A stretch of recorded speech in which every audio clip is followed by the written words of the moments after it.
Silakan duduk, Bapak Ibu Saudara sekalian, ada shalom. Haleluya, puji Tuhan. Saya baru pertama kali ada di tempat ini. Puji Tuhan, terima kasih Bapak Gembala, Pastor David. Perkenalan sedikit aja Bapak Ibu ya. Saya Pastor Gideon, saya melayani di GB Taman Kebalen Bekasi Utara. Cukup jauh, tapi saya tinggal sebetulnya dulu di Cinere. Di sini ada kakak saya, 2 orang datang dari Cinere. Welcome sister. Puji Tuhan ya. Rumah saya dulu masa kecil saya ada di Cinere. Jadi yang berumah di Cinere saya berjumpa kembali. Puji Tuhan, saya memiliki 1 istri 2 anak. Puji Tuhan. Jangan dibalik ya Bapak Ibu ya. 1 istri 2 anak. Cukup ya perkenalannya. Gak usah panjang-panjang ya. Mari kita buka kebenaran firman Tuhan. Hari ini temanya adalah hidup yang tertanam. Banyak di antara kita, banyak kita hari-hari ini di akhir zaman, banyak gelombang masalah dalam hidup ini. Baik dari sisi ekonomi, dalam keluarga, banyak hal pelayanan pun saya mengalami goncangan yang begitu besar. Tetapi satu message yang Tuhan beri di akhir zaman, hidup kita harus tertanam dalam Tuhan. Itu penting banget sebagai dasar dalam kehidupan kita. Mari kita buka firman Tuhan Bapak Ibu. Untuk yang pertama kita buka Kejadian kedua ayat yang ke-7. Kenapa saya harus awali karya penciptaan manusia? Supaya kita ngerti bahwa hidup kita harus tertanam. Kejadian 2 ayat yang ke-7 bilang begini. Ketika itulah Tuhan Allah membentuk manusia itu dari debu dan tanah. Dan mengembuskan nafas hidup ke dalam hidungnya. Demikian manusia itu menjadi makhluk yang hidup. Di dalam Kejadian 1 ayat 1 Tuhan menciptakan langit dan bumi tidak menggunakan kata dibentuk. Tapi digunakan Allah berfirman katanya. Kejadian 1 ayat 1 bilang begini, Barasit bara Elohim, itu bahasa Ibrani yang artinya Allah menciptakan manusia dengan firman-Nya. Ada kata bara itu dengan perkataan, dengan firman, dengan otoritasnya Allah. Tetapi manusia diciptakan Tuhan secara khusus spesifik yang keren banget menurut saya. Dari debu dan tanah, kata tanah diambil dari kata adamah. Sesuatu yang tidak berarti, yang tidak berharga dia ambil dan dibentuk. Kata dibentuk diambil dengan kata yasa'ar, dengan tangannya Allah. Jadi bisa dibedakan ya Bapak Ibu semuanya. Dunia diciptakan dengan firman, perkataannya Tuhan. Tetapi Bapak Ibu dan saya diciptakan Tuhan dengan tangannya Allah sendiri. Jadi betapa indahnya hidup kita diciptakan Tuhan. Dari sesuatu yang gak berarti Tuhan ambil dan dibentuklah kita manusia ini. Dengan karyanya yang ajaib, tangannya Allah. Makanya baiklah manusia diciptakan menurut gambar dan rupanya katanya. Kenapa? Karena Tuhan menciptakan spesifik dengan tangannya. Dan di situ ditulis dengan kata dia hembuskan nafas. Baru manusia itu menjadi hidup. Nafas diambil dari kata nafesti. Ada ruah, ada roh Allah yang diberikan kepada manusia. Udah bisa bayangkan Bapak Ibu hari ini. Dari sesuatu yang gak penting, gak berarti. Dengan tangannya. Dibentuklah Gideon ini yang bulat-bulat. Yang gendut-gendut ini ya. Terus kata Tuhan cuma bentuk aja. Dia harus berkuasa. Dia harus menjadi sesuatu yang penting, yang hidup. Yang berkuasa katanya. Maka dihembuskan namanya nafesti, nafas ruahnya Allah. Jadi kita makhluk hidup. Kenapa kita harus tertanam? Karena hidupmu dan hidupku diciptakan Tuhan berharga di matanya. Makanya hidup kita harus tertanam, tertancap di dalam Tuhan. Di akhir zaman akan banyak guncangan yang besar. Baik secara ekonomi, apapun yang terjadi dalam hidup ini. Tapi dasarnya kita harus tahu kenapa kita harus tertanam di dalam Dia. Karena begitu berharganya hidupmu dan hidupku dalam Tuhan. Betapa pentingnya. Bilang kiri kanan, kamu penting di mata Tuhan. Colek kiri kananmu, bilang kamu penting di mata Tuhan. Jadi kalau manusia hari ini sedang menghadapi hal yang berat, ingat bahwa dirimu penting di mata Tuhan. Kalau engkau penting, Dia bertanggung jawab atas hidupmu. Amin. Bagaimana kita hidup tertanam di dalam Dia. Itu yang paling penting. Yang pertama, di slide yang ketiga. Ada sebuah gambar pohon. Saya beberapa minggu ini ketemu beberapa hamba Tuhan ngobrolin tentang pohon. Saya gak suka pohon. Tetapi ada satu pohon yang menarik dalam firman Tuhan. Berkali-kali di dalam firman Tuhan ditulis tentang pohon ini. Pohon ini adalah pohon korma. Gitu ya. Kalau lihat pohon korma jangan deh. Kayaknya gak rohani banget, kayaknya bukan kita banget. Tetapi message firman Tuhan penting tentang pohon korma. Saya belajar, saya coba cari tahu tentang pohon korma. Berapa ayat banyak. Salah satu referensi saya tulis di Mazmur 92, Kejadian 15, 1 Raja 6, Yohanes 12 ayat 13 itu berbicara tentang pohon korma. Date palm tree. Ya, pohon korma di dalam bahasa Ibrani itu ditulis dengan kata tamar. Tamar diterjemahkan di dalam bahasa Inggris ditulis dengan kata elegant grace. Jadi pohon korma artinya kasih karunia yang sempurna dari Tuhan. Bagaimana kita hidup tertanam, kita belajar dari pohon korma ini. Pohon korma ketika dia ditaruh, ditanam di tanah, dia membutuhkan waktu untuk tumbuh menjadi pohon yang besar ini, butuh waktu 8 tahun. Cukup lama ya. Belum berbuah, baru tumbuh 8 tahun. Dari 8 tahun menuju berbuah butuh 7 tahun lagi. Berarti total pohon korma dari ditanam sampai berbuah butuh berapa lama? 15 tahun. Mazmur 1, mari kita buka sama-sama. Pohon korma harus hidup di daerah tanah yang mengandung air yang cukup besar. Debit air yang besar. Makanya firman Tuhan digenapi dalam Mazmur 1 ayat yang pertama. Boleh bantu? Oke. Demikianlah firman Tuhan ayat yang pertama sampai yang ketiga. Berbahagialah orang yang tidak berjalan menurut nasihat orang fasik, yang tidak berdiri di jalan orang berdosa, yang tidak duduk dalam kumpulan pencemooh. Ayat yang kedua. Ya, saya buka di sini aja sebentar Bapak Ibu.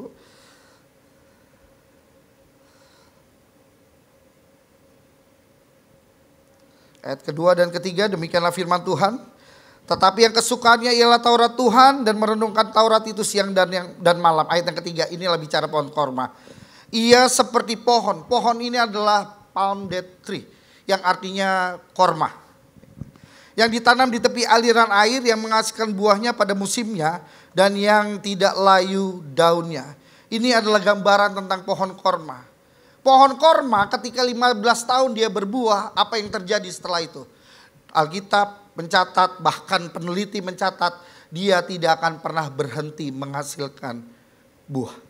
Kenapa kita harus tertanam di dalam Tuhan? Karena kita berarti di mata Tuhan. Apa yang harus kita lakukan? Bagaimana cara kita tertanam? Harus kuat dasarnya, yaitu tentang Kristus. Kalau kita tahu kita berarti di dalam Tuhan, kita harus hidup di dalam Kristus. Kita harus mengerti tentang pribadi Yesus yang mengasihi kita. Kita harus belajar apa Yesus teladani dalam hidup ini. Sehingga kita dapat tertanam dalam. Dan kita seperti pohon korma dan buahnya tidak berhenti. Buahnya tidak akan pernah berhenti. Sekalipun badai ada, sekalipun goncangan ada. Percayalah kita di dalam Yesus yang tertanam akan tetap berbuah banyak. Amin. Hidup tertanam artinya kita tahu bahwa kita berarti di mata Tuhan. Bagaimana kita hidup tertanam di dalam Yesus. Yang pertama, catat baik-baik. Harus hidup di dalam Kristus. Di dalam Kristus artinya kita harus ngerti teladan Yesus. Apa yang Yesus katakan. Kalau Alkitab bilang kasihilah musuhmu, kasihi. Walaupun sakit hatinya. Apa, dia kan udah jahat sama saya, udah bohongin saya, nipu saya. Alkitab berkata kasihilah musuhmu. Diam ya kalau nggak kasih. Kalau Alkitab bilang semuanya tentang teladan Yesus, lakukan. Supaya apa? Berbuah banyak, kata firman Tuhan. Buahnya tidak berhenti. Sekalipun tantangan ada, cobaan ada, hidupmu tetap diberkati Tuhan. Hidupmu akan terus di dalam damai sejahteranya Tuhan.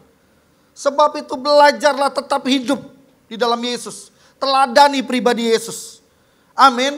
Tertancap dalam supaya kita semakin kuat di dalam Tuhan. Kenali siapa Yesus dalam hidupmu. Kalau Yesus bilang beri, maka memberilah. Saya beberapa waktu lalu bersama istri setelah pelayanan. Kebetulan saya buru-buru masuk mobil sama istri saya karena ada sesi berikutnya. Kaca mobil saya diketok-ketok. Ada seorang ibu datang. Saya buka kaca. Pak boleh turun? Boleh. Akhirnya saya turun. Nggak lama ya Bu, karena saya mau pelayanan lagi. Iya Pak, saya cuma mau kasih tahu. Dia kasih kwitansi uang sekolah anaknya. Nggak banyak Bapak Ibu, 2,2. Tapi bagi saya banyak banget. Karena anak saya juga belum bayar sekolah. Anak saya belum bayar sekolah, tiba-tiba ada orang nunjukin kwitansi bayar sekolah. Saya bilang sebentar ya Bu, saya ke dalam mobil. Mungkin ibunya mikir kali ini pendeta mau ngambilin duit. Enggak, saya masuk mobil saya bilang sama istri saya. Yang ada yang minta duit 2,2. Istri saya dengan spontan bilang begini, anak lu aja belum lu bayar. Tetapi istri saya bilang begini, Alkitab bilang gini ya, Pi, memberi maka kamu diberi. Aduh. Coba lihat m-bankingmu. Ya 2,5 juta Pi. Ya udah kasih. Terus saya ambil handphone, Bu ada QRIS. Zaman sekarang QRIS ya.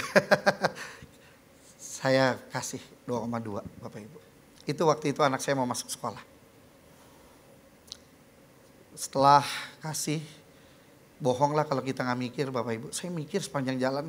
Itu yang saya mau khotbahin sesi berikut lupa. Yang saya ingat 2,2-nya. Yang saya ingat 2,2-nya. Istri saya udahlah, udah memberi, udahlah beri aja. Udah jalan, khotbah, pulang. Masih ingat juga di mobil, Mi besok bayar sekolah gimana? Lah itu 2,2 udah dibawa.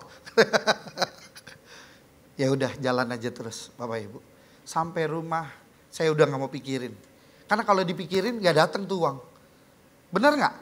Memangnya jatuh dari langit, 2,2 datang? Enggak. Udahlah saya bilang besok bayar sekolah ya Pi. Oke. Apapun caranya saya serahin sama Tuhan. Saya berdoa jam 4 pagi sama istri saya. Setiap hari jam 4 berdoa sama istri saya. Saya gandeng tangan Tuhan. Kami percaya kalau firman Tuhan bilang beri maka diberi. Kami mau taat aja. Kalaupun hari ini anakku belum bisa bayar sekolah, aku percaya bahwa Tuhan akan bayar besoknya. Itu aja. Saya gak mau panjang-panjang. Saya mau kerja. Aku percaya kasih karunia Tuhan menyertaiku. Amin. Sampai kantor, Bapak Ibu, kepikiran lagi. Udah berdoa nih, kepikiran lagi 2,2. Istri saya WA, Pi mau dibayar sekarang apa besok? Aduh, nih ibu-ibu yang suruh ngasih, kita yang kepikiran tiap hari. Jadi ya, saya bilang, Mi kan udah berdoa Mi. Ya udah. Sore saya pulang, tiba-tiba dia yang WA saya. Pak Gembala saya mau ke rumah, aduh apalagi nih. Kalau jemaat udah datang deg-degan Bapak Ibu. Deg-degan. Saya melayani bukan kalangan orang atas di Kebalen itu. Pastor David udah pernah. Jauh ya Pastor. Ke dalam-dalam. Kalau jemaat datang udah pasti minta beras. Tempat saya. Saya bilang Mi siapin stok beras. Pi tinggal 5 kilo buat sebulan. Udah bagi 2,5 buat mereka. Padahal jemaat ini gak ngomong mau ngapain. Tiba-tiba datang naik motor, datang. Malam Pak Gembala, udah makan, udah. Padahal kita lagi siapin beras buat ibu ini. Tiba-tiba ngobrol panjang lebar, istri saya bilang, ada apa Bu kesini? Gak apa-apa mau ngobrol aja mah. Pak Gembala udah lama gak ketemu. Ya udah ngobrol segala macam. Kita kasih makan, minum. Terus tiba-tiba dia pulang, dia buka jok motor. Jok motor Bapak Ibu, saya lihat ada kantung plastik. Itu apa Bu? Ini saya mau kasih buat Pak Gembala. Isinya tahu Bapak Ibu, uang receh. 1 kresek kantong plastik. Ini buat Pak Gembala. Kenapa Bu? Gak usah, Ibu kan butuh. Enggak. Saya berdoa tadi pagi, suruh ngubungin Pak Gembala. Katanya Pak Gembala lagi butuh duit. Lah, cuma tahu aja deh. Iya. Oh gitu ya, aduh Tuhan kenapa dibocorin, saya bilang Gembala malu juga ya. Dan Bapak Ibu apa yang Bapak Ibu harus tahu, berapa totalnya di kresek itu? 3,5 juta. Uang masuk sekolah plus uang bulanannya dibayar lunas sama Tuhan. Tuhan buat Tuhan. Kalau hidup kita tertanam dan tinggal di dalam Yesus, kayaknya sulit, tapi Tuhan gak pernah terlambat kok. Amin. Kalau hari ini hidupmu rasanya terlambat, saya cuma mau bilang, waktu Tuhan belum terlambat. Amin. Saya kalau ingat kejadian itu, ada seorang jemaat rumahnya jauh sekali itu ibu. Di Kebalen dalam sana. Saya kalau naik motor aja rasanya gak nyampe-nyampe gitu ya. Bawa uang kresek Bapak Ibu, isinya koin. Tuhan bisa pakai siapapun. Apapun yang terjadi dalam hidup ini ingat baik. Kita harus tertanam di dalam Dia. Kita harus teladani Yesus. Amin. Yang kedua Bapak Ibu, kita akan belajar dari seorang tokoh. Ada yang bernama Hana di sini, boleh angkat tangan? Saya pinjam namanya ya. Ibu Hana, saya pinjam namanya. 1 Samuel 1 ayat yang ke-6 bilang begini. Tetapi madunya selalu menyakiti hatinya supaya ia gusar. Karena Tuhan telah menutup kandungannya. Hana dihina oleh Penina, membuat Hana jadi ceritanya gini Bapak Ibu gampangnya. Ada seorang perempuan bernama Hana, dia dimadu karena gak bisa punya anak.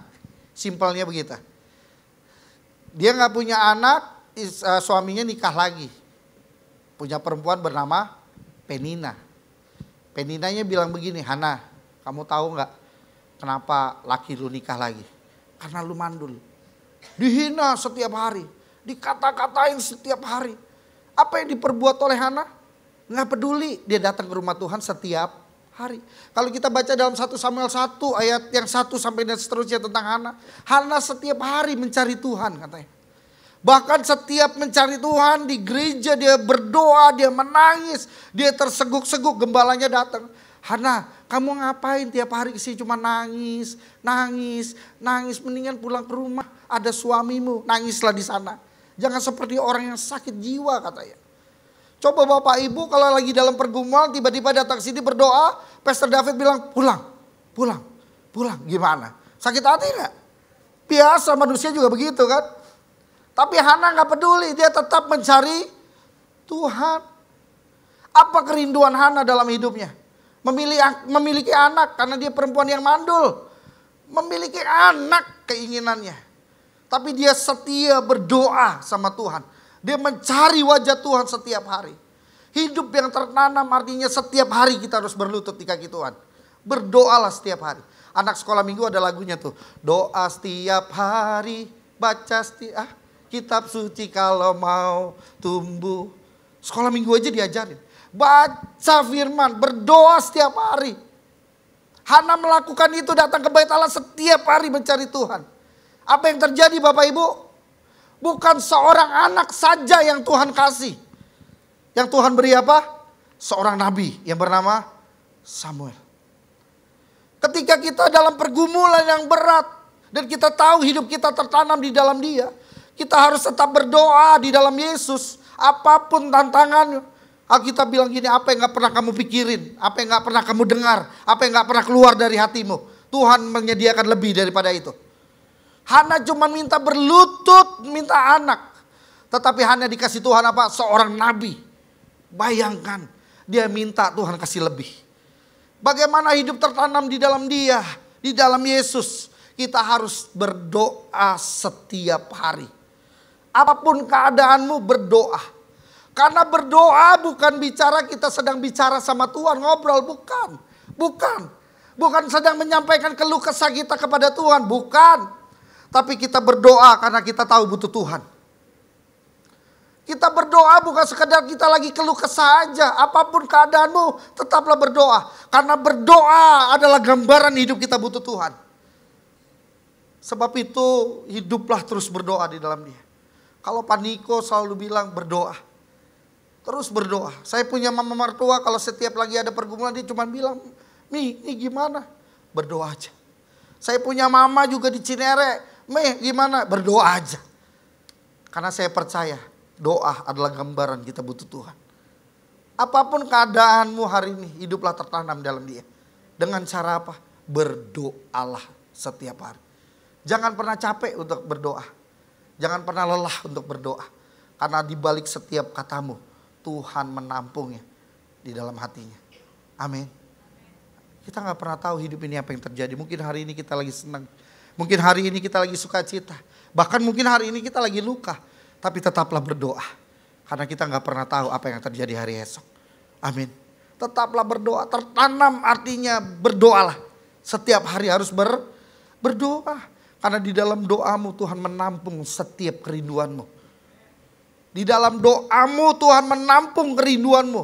Dan Alkitab bilang begini, Dia akan menjawab tepat pada waktunya. Amin. Kita yang gak pernah sabar untuk menunggu itu. Kita yang gak pernah sabar untuk menunggu jawaban itu. Padahal kalau kita tahu hidup kita tertanam di dalam Dia, kita berarti di mata Dia. Berdoa aja. Belum dijawab Pak, gak apa-apa berdoa aja. Belum dijawab berdoa aja. Sampai kapan? Sampai sesuatu terjadi. Amin. Saya tadi baru cerita dengan Pastor David. Gereja saya gak gede Bapak Ibu. Tapi setiap ibadah penuh terus gitu ya. Saya sampai bingung gitu, nampungnya gimana. Tiba-tiba mau Natal bulan Oktober Pak Gembala Masa kita Natal di sini penuh sesak. Terus mau Natal di mana? Cari gedung. Cari gedung, saya bilang. Haleluya. Cari gedung. Saya cuma bilang, kalian siap? Siap. Siap berdoa? Siap. Cari gedung. Laporanlah ketua panitia Natal yang dibentuk. Pak Gembala dapat gedung. Oke. Dapat gedung. Di mana? Bandar Jakarta. Ini mau Natalan apa mau makan-makan? Saya bilang. Enggak Pak Gembala. Nanti selesai ibadah. Kapasitas 700. Pulang kita makan-makan. Haleluya. Haleluya. Udah siap? Hitung dananya. Saya bilang. Minggu depan kita rapat Natal. Ketemu saya kasih proposal. Saya lihat. Antara kacamata yang salah atau mata saya yang buram. Nolnya banyak amat, saya bilang. Ini gak salah, nolnya banyak bener, saya bilang. Enggak Pak Gem. Kita punya iman, kita percaya, kita berdoa. Ya, gak ada yang mustahil bagi Tuhan. Iya, saya Gembala mustahil. Saya bilang, bagi kamu gak mustahil, bagi saya lihat angka ini mustahil. Waduh, Pak Gem percaya. Pak Gem berdoa. Oke, gitu. Dari hari itu diputuskan, saya ambil keputusan. Seminggu 2 hari khusus berlutut puasa. Kami berlutut, kami puasa. Bulan November masuk.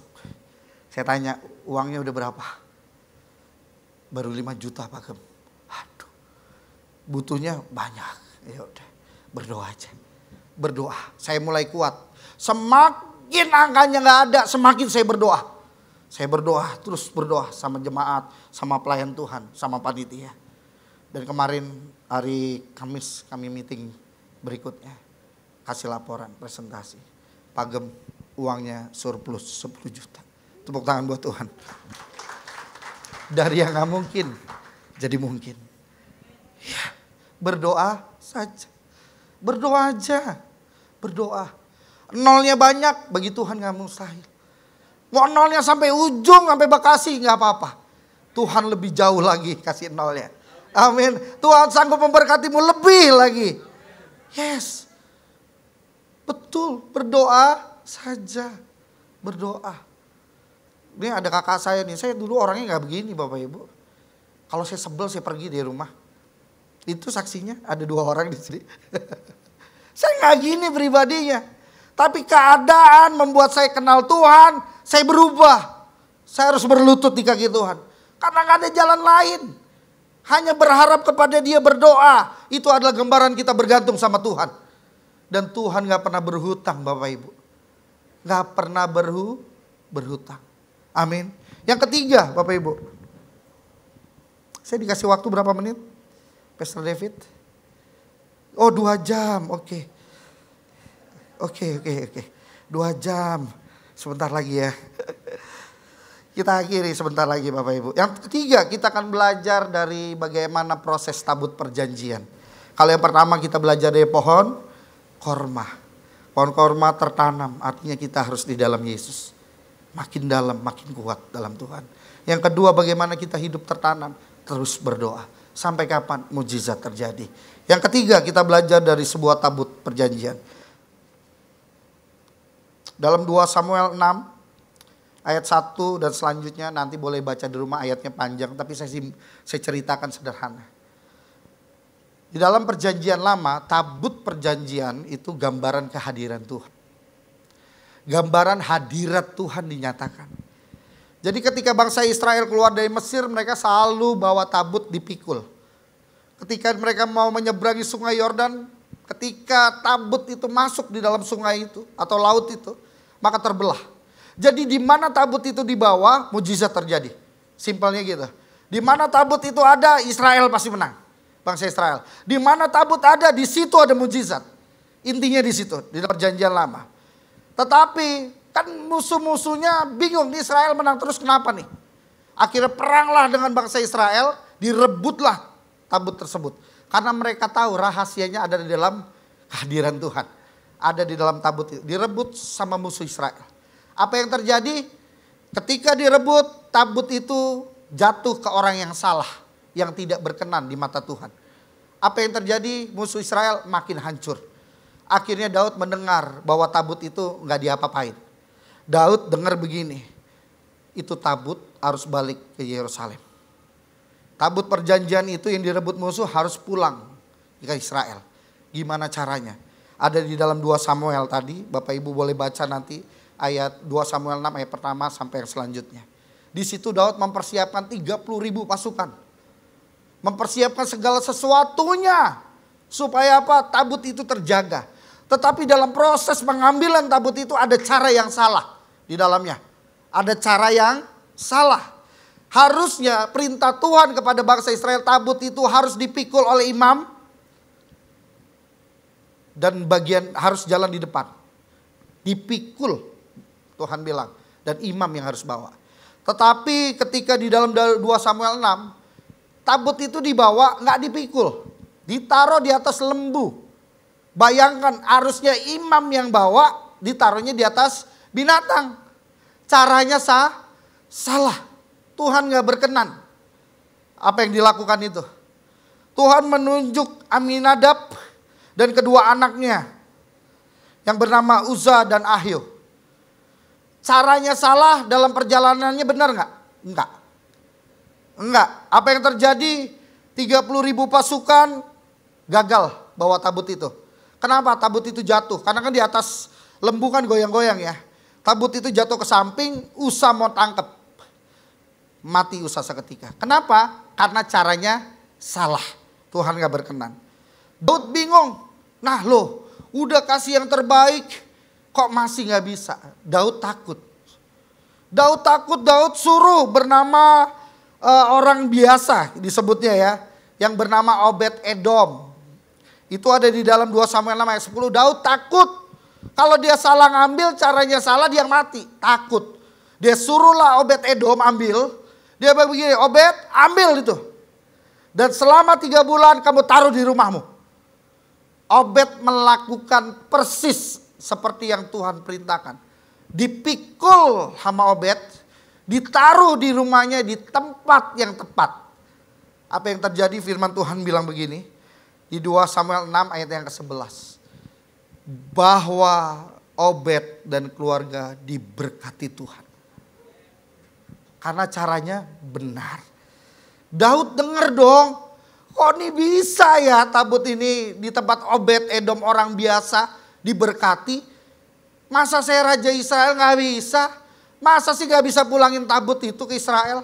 Akhirnya dia datangin Obed. Dikasih tahu caranya. Dan Daud di dalam 2 Samuel 6 ayat 12 dan selanjutnya. Daud mengembalikan tabut itu di Israel. Ditaruh di tengah-tengah. Supaya apa? Setiap orang boleh menghadap Tuhan. Amin. Itu yang Saudi bilang sama Paniko, Pondok Daud. Pujian penyembahan setiap hari. Yang ketiga, tertanam, artinya hidupmu harus dekat sama hadirat Tuhan. Amin. Hidup kita harus dekat dengan kehadiran Tuhan. Hadirat Tuhan. Kalau kita dalam pergumulan, jangan dengerin lagu yang sedih-sedih tuh. Sekarang inbox sudah gak ada ya. Aduh, zamannya udah lewat banget tuh. Dahsyat udah gak ada lagi ya. Aduh, saya gak pernah nonton lagi soalnya. Iya, Spotify sekarang lebih keren lagi ya. Iya, jangan lagu dunia dikasih. Butiran debu, aduh sedih banget. Kalau kita dalam pergumulan, kita harus dekat sama hadirat Tuhan. Terus menyembah Tuhan. Mau di mobil kek, mau di mana tetap kalau ada pergumulan cari Tuhan. Harus dekat sama hadirat Tuhan. Perhatikan setiap tabut itu ada kehadiran Tuhan. Di situ ada berkat Tuhan. Ketika hidup kita tertanam, artinya kita harus hidup di dalam hadiratnya. Percayalah, pergumulan ada, tantangan ada, mujizat pasti datang. Karena ada kehadiran Tuhan di dalam hidupmu. Ketika hadirat itu ada, maka saya percaya apapun pergumulanmu, engkau sanggup melewati. Karena ada Yesus bersamamu. Kalau ada pergumulan, nyanyi aja. Nyanyi aja, sembah Tuhan aja. Saya sering banget kalau lagi dalam pergumulan, apalagi urusan gereja Bapak Ibu ya. Saya kerja juga, gembala juga. Jadi masalahnya 2. Belum masalah istri, belum masalah yang lain. Kalau masalah istri mah, jangan deh, saya nggak ada. Nanti saya bilang ngomongin. Oh, kalau ngomongin istri mah dahsyat Bapak Ibu. 1 hari bagaikan 1000 tahun. Iya. Boleh tanya kakak saya kalau bangun pagi dulu sebelum menikah, pasti udah sediain tuh sarapan di rumah. Ketemu istri nikah, boro-boro sarapan. Dibuka tudung saji, kosong. Saya pulang kerja, kosong. Saya bilang datang kosong, pulang kosong. Istri saya menjawab, ku tak membawa. Setiap mau makan yang ditunjukin cuma aplikasi Gojek. Gak di endorse ya, sorry. Itu aplikasi dikasih. Saya cuma bilang, Tuhan, ubahkan keadaan ini. Laluilah cawan ini daripadaku. Gak mudah. Sampai pada akhirnya istri saya berubah. Betul gak mudah. Gak mudah Bapak Ibu. Pergumulan kita ada, setiap orang masing-masing berbeda-beda. Tapi kalau kita terus tinggal di hadirat Tuhan, percayalah, tepat pada waktunya kau akan melihat kemenangan. Iya. Kalau kita dalam tantangan, kita lebih suka lihat sosmed apa update status. Saya suka lihat tuh update status. Gue benci banget sama laki ini, padahal lakinya sendiri. Kenapa lu nikah kalau lu benci? Saya bilang, saya sebel banget sama nih orang. Aduh, ngapain lu temenan kalau gitu? Iya. Jangan update status. Mendingan update status firman Tuhan. Amin. Supaya orang yang membacanya menerima berkat juga. Tinggallah di hadirat Tuhan Bapak Ibu. Amin. Dan percayalah, indah pada waktunya dia beri. Ketika dalam pergumulan, ketika dalam tantangan, saya gak pernah tahu apa yang terjadi pagi ini. Tapi saya cuma sebagai hamba Allah, seperti firman bilang, di mana ada tabut Tuhan, di situ ada kemenangan. Saya cuma mau bilang, di mana ada Yesus dalam hidupmu, di mana ada kehadiran-hadirat Tuhan, di situ mujizat terjadi. Kita cuma perlu Tuhan hidup ini. Kita hanya butuh Yesus. Amin. Saya simpulkan firman Tuhan pada pagi hari ini. Hidup kita harus tertanam di dalam Dia. Kenapa harus tertanam? Karena Bapak, Ibu, dan saya orang yang berharga di matanya. Amin. Kita berharga di mata Tuhan. Sangat berharga. Sebab itu Tuhan mau kita tertanam. Hidup yang tertanam yang pertama adalah kita bicara seperti pohon korma. Yang artinya tertancap tinggal di dalam Dia. Tinggal di dalam Yesus. Yang kedua, kita belajar dari seorang tokoh bernama Hana. Sekalipun dia dihina, sekalipun dia gak dianggap, direndahkan, dia tetap berdoa. Hari ini tetaplah berdoa. Yang ketiga, sekalipun keadaanmu berat, di mana ada tabut perjanjian itu, di situ ada kemenangan. Hari ini kita butuh Tuhan. Yang ketiga, tertanam artinya ada kehadiran Tuhan dalam hidupmu. Tinggallah di hadirat Tuhan. Muji nyembah Tuhan setiap hari. Jangan pernah berhenti untuk cari Tuhan. Dan percayalah, kemenangan akan menjadi bagian kita orang percaya. Amin. Mari kita berdoa. Saya undang worship leader, singer. Saya undang kita berdiri Bapak Ibu. Kita katakan satu pujian. Segala perkara dapat kutanggung di dalam Dia.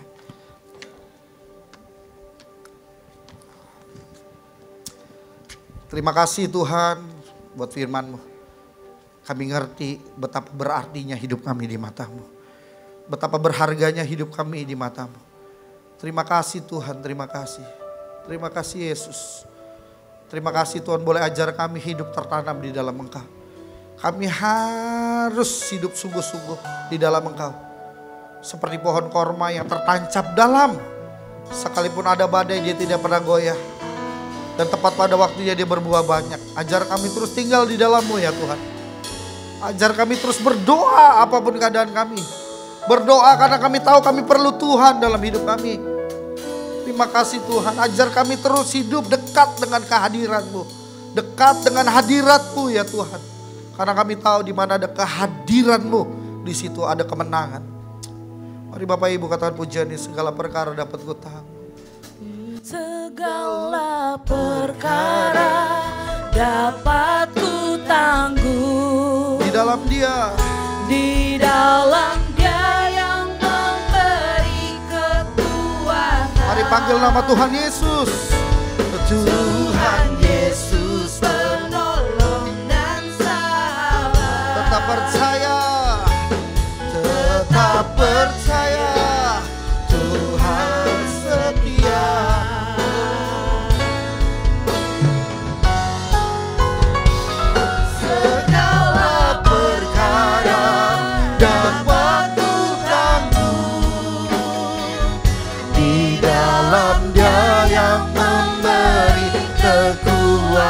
Mari panggil nama Tuhan Yesus.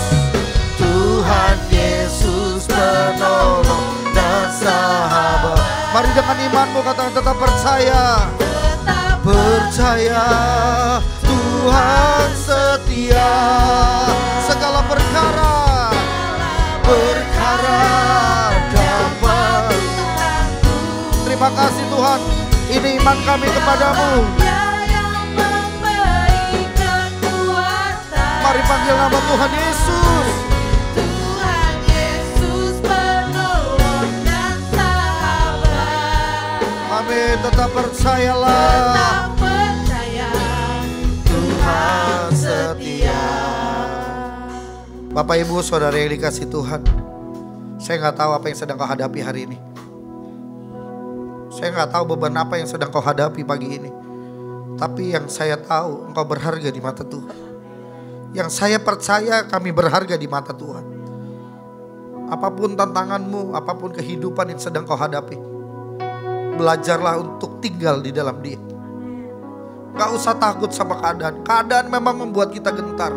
Tapi percayalah ketika engkau di dalam Dia, Dia Allah yang tidak pernah meninggalkan engkau. Dia Allah yang bertanggung jawab.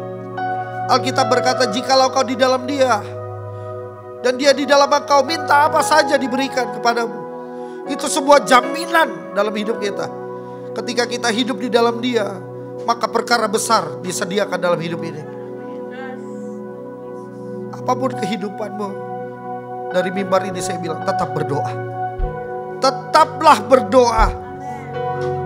Jangan pernah tinggalkan doa dalam hidupmu.